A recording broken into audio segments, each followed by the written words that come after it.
Here at BikeRadar, we're of the opinion that new tech is nearly always a good thing. But every now and then, a product is discontinued or disappears from the road cycling world that we end up missing. In no particular order, here are 5 road products that we wish were still being made. And as always, if you want to see more content like this, don't forget to like, subscribe, and click that little bell icon so that every time we upload a video, you get a notification. Shimano has been in the pedal game for a long time, making some fantastic models right from the high end all the way down to more budget-focused options. But we think their DuraAce 7810 pedal, which ran from around 2006 to 2010, was one of the best they've ever made. It featured a full aluminium body, which, thanks to a stainless steel protective plate on top, could put up with a lot of use and abuse if you were a budding amateur racer. The wide pedal platform also gave plenty of stability for getting the power through those pedals. Experience also proved that they are absolute tanks. World Tour pros love them too, thanks to their aforementioned durability and solid pedalling platform.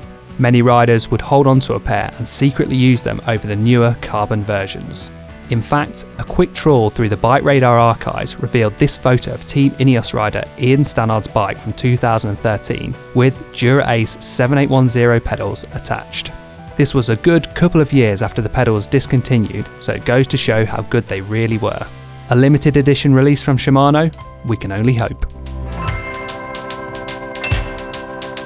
In 2020, it's still pretty impressive if a production bike manages to dip well below the UCI's minimum weight limit of 6.8 kilos. But what's really impressive is that Scott was doing this way back in 2007 when they first released the Addict. With a claimed frame weight of 790 grams, the Addict represented a mind-blowing leap when it came to lightweight tech at the time. A quick look through the BikeRadar archives showed this 2008 model weighed just 5.95 kilos in a size 56. That is incredible, even by today's standards. So why do we miss it so much? It's down to simplicity. No funny standards, externally routed cables, and a classic looking shape made this a superbike that was relatively easy to live with. When compared to the modern day Addict, it probably isn't the comfiest, but for pure, unadulterated performance and acceleration, we think those early Addicts were a great example for the time. Another thing we really miss about the Addict has to be the price. Obviously, inflation will make things more expensive, but it's interesting to see that back in 2008, the Addict was considered wildly expensive at £6,799.99. Now, that is by no means cheap, but when you consider that many top-spec road bikes now sail comfortably past the £10,000 mark, it makes you think just how expensive bikes will be in 2030.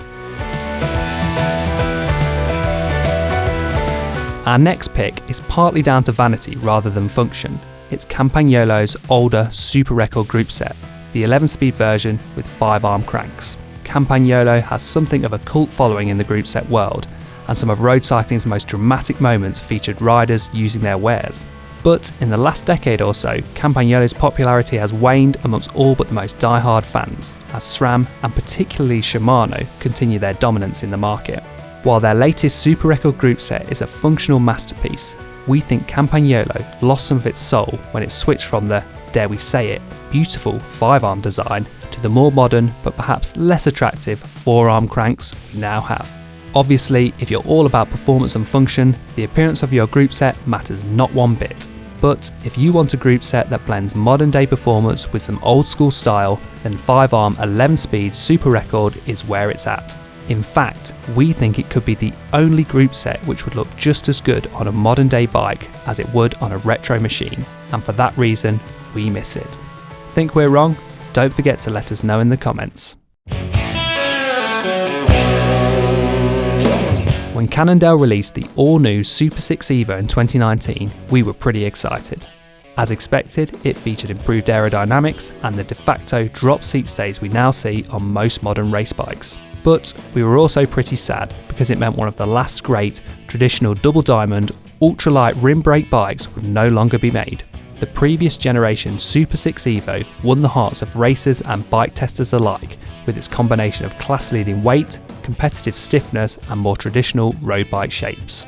However, time marches on and the current generation Super 6 is likely to be a faster, more rounded racing machine, which is definitely a good thing. but it perhaps lacks some of the soul and traditional good looks of the previous generation, and for that reason, we will miss it when they're finally all gone. If you're lucky enough to have one, we think it'll be worth keeping hold of, as it could very well end up becoming a modern day classic. But as they were being made up until 2019, there'll still be plenty around at discount prices. For now. Upon the release of its first electronic group set, Shimano changed the group set game forever. There had been electronic group sets before, but nothing compared to the performance of Shimano's design. But that doesn't mean we don't lust after some old school cable action, and particularly the last 2 generations of SRAM's mechanical red group sets. Why, we hear you ask? The answer is weight. True group set weight numbers are hard to come by, but the general consensus is that SRAM's mechanical red group sets are among the lightest ever built. Yes, electric is faster, shifts better, and 10 or 12 speed group sets offer more range.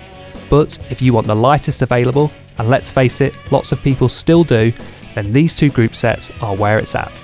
Amazingly, SRAM still lists its 10 speed group set on its website, but we doubt you'll be seeing it on any bikes in 2020. So if you want to build an all-out, no compromise weight weenie build, then get scouring the internet for these components, as we don't think they'll be around for much longer. What do you think of our list? Did we get it right, or should we have picked something else? As always, let us know in the comments. Don't forget to like and subscribe, and click that little bell icon so that every time we upload a video, you get a notification. Goodbye!